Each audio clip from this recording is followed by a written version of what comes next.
I just realized why it's hot, because I'm having hot tea on a 120-degree evening. So it's actually quite boiling, and I'm in a bus which has got no windows. So that doesn't help. All right, so what do we got here? This causes a problem with rules that are unconscious for others that change when they become conscious. London. All right, so this was the last thing the doctor was talking about. The unconscious rules that become conscious when we're confronted with various subsets of society that have evolved independently over the last few years. Hey, hey, hey. Rescue Farm, good to see you. So if you hang out with people who, and I saw this happen. So when I lived in Lebanon, it was very interesting. Wednesday Wisdom, yeah, delayed. It was very interesting that in general, people couldn't understand how we in the West didn't believe in God. So many of us, and in fact, we were the same family. So they were shocked. First they thought I was weird because I was the atheist who went to Lebanon. But then when my other cousins went, and all of them were sort of nominal Christians, opinions about what is a good way to live. Yeah. So that was interesting because, and what I noticed is that in the language of Aramaic and Arabic and Lebanese, the word God is used all the time as a real object. So God willing this, God willing that, thanks God this, praise be to God this, and it's not as it sounds in English. It would be like, "G'day, mate. Great, thanks." So it's swapped with a what's the word? I can't think of the word right now, but there's a word for it, ubiquitous. A ubiquitous word, a word that's used so often that they're the first words to evolve in any language because they're used so often, like be and how and good and thanks, and those ones that they change all across the world. And they're the first ones you notice diverge when you look across a dialect continuum in any language. To have, to be, these ones. I want, those. Anyway, so what actually happened was definitive. I had no basis other than self-interest, which wasn't working. Look, if that works for you, that's great. More power to you. A very subjective experience, and it's fine. It goes to show you that not everyone needs to find the answer on the same path. So this discussion of God constantly, whichever God it was, made it appear as if it was much more real, and that is a very different structural setup as compared to where we live in Australia, where it's not even, it's mentioned like Santa Claus. And it can absolutely change your worldview. Now, it doesn't mean one is right and one isn't, even though obviously we all have our own opinions on which one is or isn't, or to what degree one is or one isn't. But the interesting thing that I noticed was that hanging out with them actually allowed me to see things differently because of their language structure. Looking for rational principles. Okay? So the idea of them saying, "I'm good, thanks God," it allowed me to realize the concept of being grateful for every day that you're alive and that you can do something with it. Because we are here for an infinitesimally small time embedded between two infinities, as I've said before. This was a fascinating concept, and that can help change how you particularly see things. So when it comes to... So someone said to me today, I prefer to connect. I feel like I connect more when it's my local community. Devaluing God with language. World-centric. So somebody said to me, I prefer to, the local structure because there are people there that I know and care about, as opposed to a globalist structure. And I said, it's interesting that you said a local structure, because in your head, when you said local, what were you thinking? Your city? Your state? And they said, yeah, I was thinking my city and the neighboring suburbs. And I said, well, that doesn't change on a global level, because that can still be local, just in comparison, as we said before, in comparison to something. So think about this. Let's imagine that we then, in the future, colonize the solar system. Well, Earth will then be local. So if someone says, I prefer my local, it would be Earth. But yet, in today's standards, local means a certain state because of the amount of technology that allows us to get from one point to the next. However, I'm enjoying it thoroughly, so thank you for being there. Thank you very much. Thank you to you. I really appreciate it. Thank you.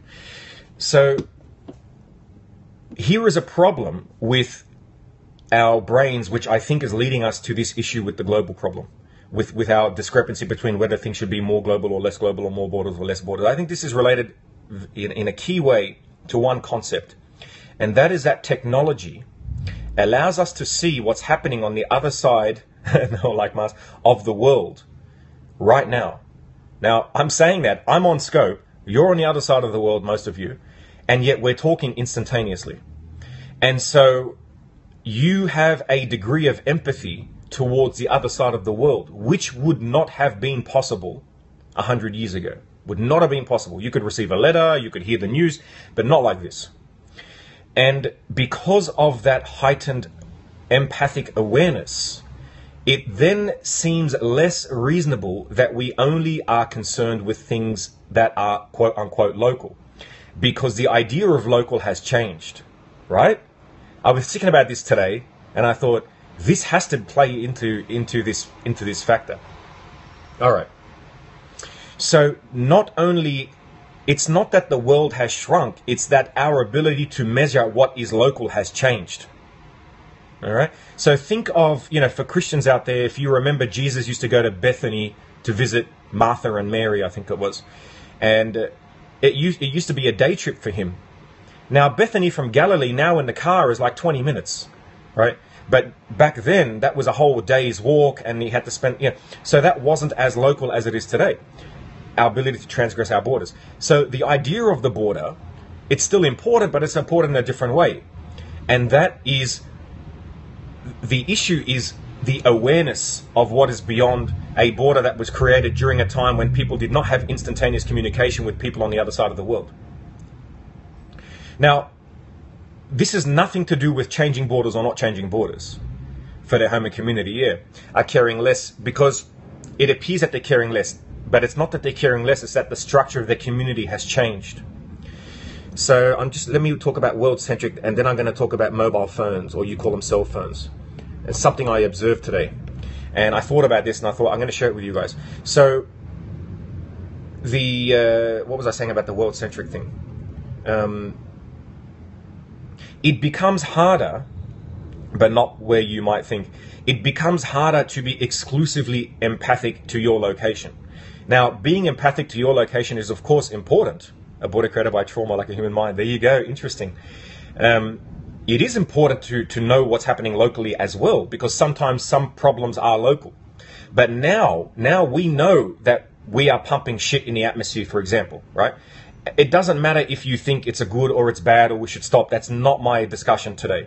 The point is that we are now aware of it, right? So we, as a level of consciousness, as a species, we have actually evolved our awareness. So remember I said that Dr. Ken Wilber was talking about how babies are only egocentric, not amongst these yobs. So a baby's egocentric. Now everyone here who's in their 20s knows, or at least their 20s or 30s, without knowing and why we know it, bingo.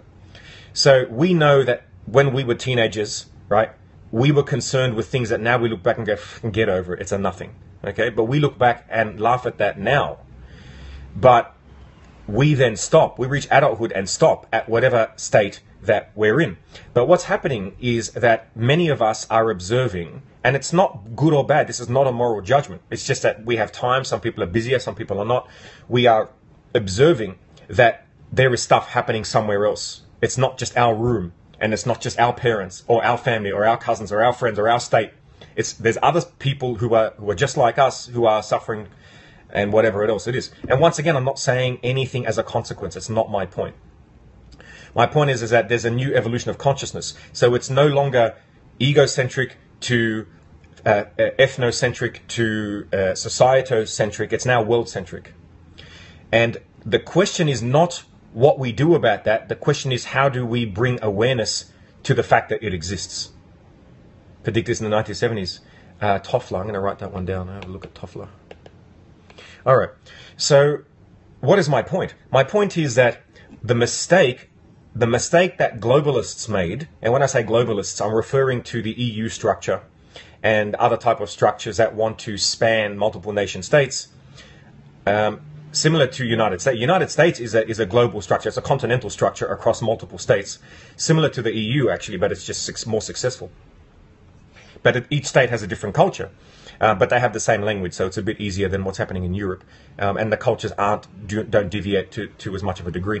What was the point there with the US and the spanning? Oh yes, so many people in the EU and around the world have not yet reached the level of world-centric awareness. Is already too big here, of world-centric awareness. Now that's not because they're less intelligent or anything like that. It's just that ideas happen in waves. And, the Enlightenment started in some point in Europe and spread outwards. But Europe received its information from other societies that collapsed before it. The Tunisians back in the Arab Empire when it was in the Golden Age before it collapsed. The Phoenicians, the Greeks, the Romans, the Mesopotamians, not necessarily in that order, of course. And then the Italians before they became Italy. So it was the Florenza, depending on your accent, the Siciliana, and all of those, and Sardinia, and then Corsica, and then we had Gaul, and then France, whatever. All of these things together all have different ways of idea. They wash over people, and then that washing then allows a coagulation of part of that washing into a new idea, which then spreads again, and we get this constant epicenter which spreads outwards. And one of those is, of course, this idea of knowing that we are actually on a world where other people also matter. And so I don't want to judge people who don't know. That's where the EU, I think, made a mistake on a psychological level, because what it wanted to do was enforce optimum size, 100 million, too big, too much state power. Yeah, well, the structure itself, yeah, I agree. So I'm not here to say that this is actually my point. My point is that just because we're aware, or we need to be aware of what's happening on the other side of the world, it does not mean that the answer lies in an enforced monolithic structure, such as what the EU was doing. And we can't even talk about the structure until we, as a majority of human beings, understand this awareness, have this awareness. So if someone, we can't go to some tribe, some protected tribe somewhere, on the Indian subcontinent that's never come in contact with other humans, and say to them, by the way, we have to, force you to get into the world participation. One good thing about Oz. You can't do that, because they're going to be, who are you and what are you talking about? What you have to do is slowly show them all the different things that we've all experienced, so that they have an awareness. And then when they have an awareness, can't tell you how to live. Exactly. I can't tell you how to live. All I can do is say, I'm here, acknowledge me, and I will acknowledge you. And now together, how do we figure out the answer? And the EU didn't do that. The EU, number one, maybe, I'm going to give the EU, I'm going to assume that they had the best intent. I know no one's really going to agree with that, but I'm just going to make that assumption for this argument, because it works either way. So let's assume they had the best of intent, and they said, no, this will be better. It doesn't actually, it doesn't matter if an idea is better if the idea is forced upon people that are not aware of the fact that there's a problem in the first place. Same as when you have a child and you say to them, eat your greens, they're better for you, or they don't want to. Well, they definitely didn't want to be told what to do. But people who were not wanting to be told what to do also were not aware, and it's not their fault. They just weren't made aware of the fact that the world is much bigger than their little section. And I don't mean that in any bad way at all. I mean it in the sense that why would anyone know? I mean, I grew up in an Arabic ghetto. I had no idea what it was like to live in a majority blonde person suburb until I was 22. This is how someone's worldview can change if they're not aware of certain things. And so, was I naive? Yes, but does that mean I was evil? No, I was just naive. I didn't know. Nice pickup line, yeah.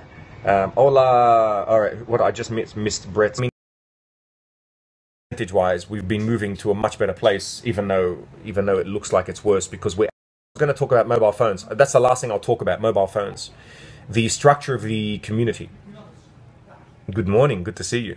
Good to see you, Rosa. So with mobile phones, it's actually restructured our community. Now, some people say, oh, the community's gone because everyone's on their phone. No. Have free Wi-Fi. No, I'm giving it free Wi-Fi. What actually happens is that our community is now in different parts physically. Hey, hello Azerbaijan. But in the mind, we're still in the same community because we're all connected via WhatsApp, Facebook, etc. So instead of all 5 people having to be next to each other to be in a community, those 5 people can be on other ends of the globe. And they still have that community, but only they're aware of it. The people outside the community do not see the community anymore. So it looks like the community is disappearing, but it's not. It's just moving into another dimension where we can't see exactly. Now, how do you know this? We know this decentralized, exactly. The community has become decentralized. And in a way it's good, in a way it's not. Obviously, someone with autism like myself, it's easier because I don't have to walk around with people. Hey, good to see you. So that's good for me, but it's not good in the sense that, people are losing the ability to interact in the way that they used to. When people only made local calls. Yeah, that's right. That's so true. But what we have now is that we have the ability to not be limited by physical borders to build friendships. It can be controlled. That's true.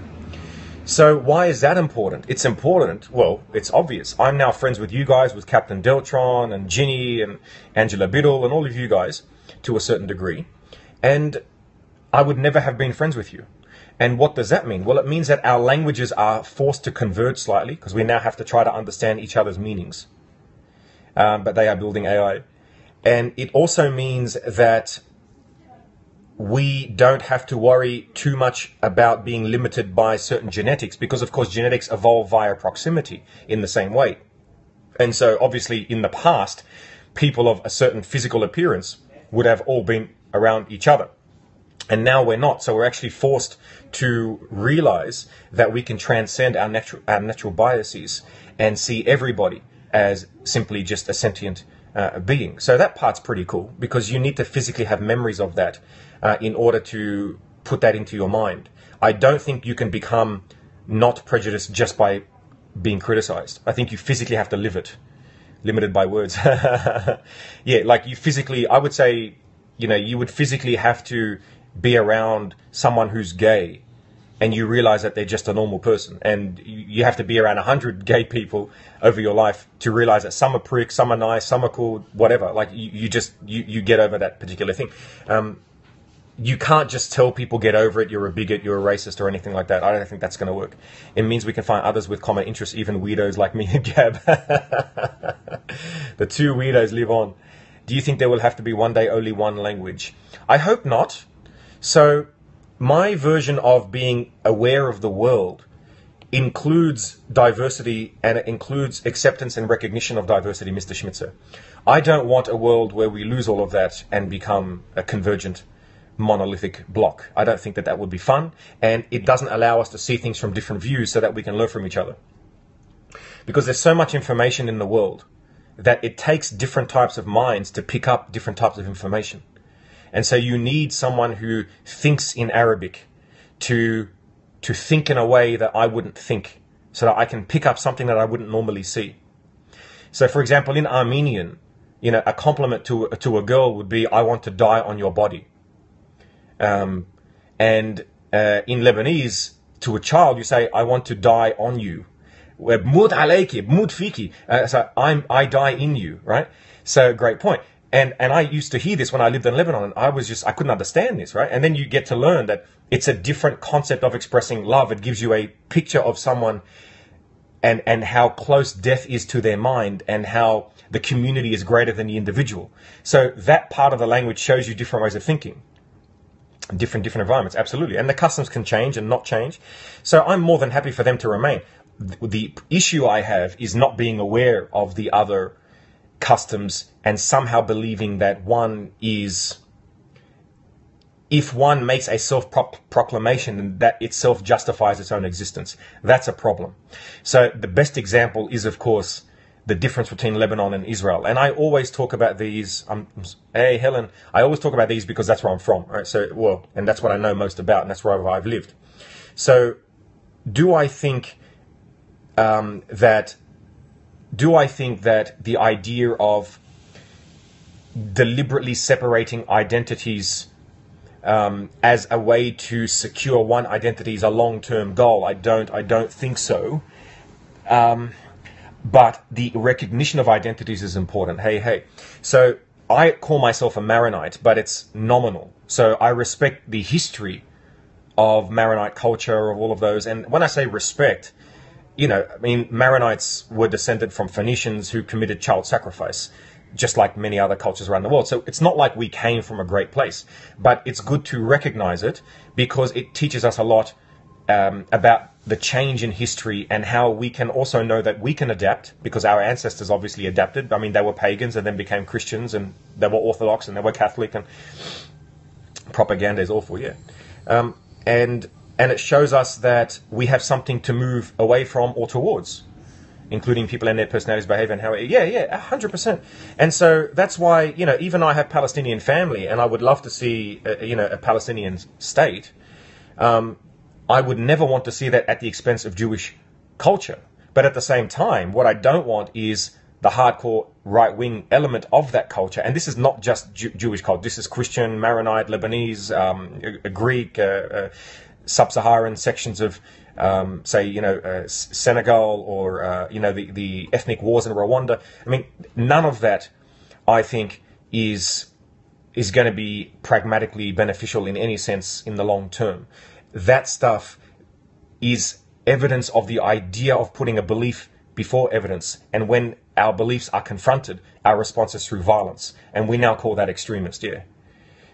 Translate queries to get other languages. Interesting stuff. So that's about it, guys. I don't really have anything else to discuss with you. It was a pleasure to talk to you, as always. I'm now going to read a new book called The Tragedy of Islam by Dr. Imam Tawhidi. And he is an Australian Shia Muslim who is very, very conservative and yet pro-West at the same time. And so I'm looking forward to reading his views because they're extremely controversial in the Muslim world, which of course is further evidence of the fact of divergent theory or divergent evolutionary theory, where because of entropy things diverge. I'll probably do more on gaps on gap verse. It was an abstract concept put into mathematics by Boltzmann, who ended up committing suicide. For president of the USA, do you know how much hate I would get as president? Can you imagine? Imagine how much hatred. He looks like a fag. He's too weak a critic on Islam. Oh my, more than Trump. I would be hated more than Donald Trump. Yeah. Anyway, guys, love you and leave you until next time. Don't forget to take life one smack at a time.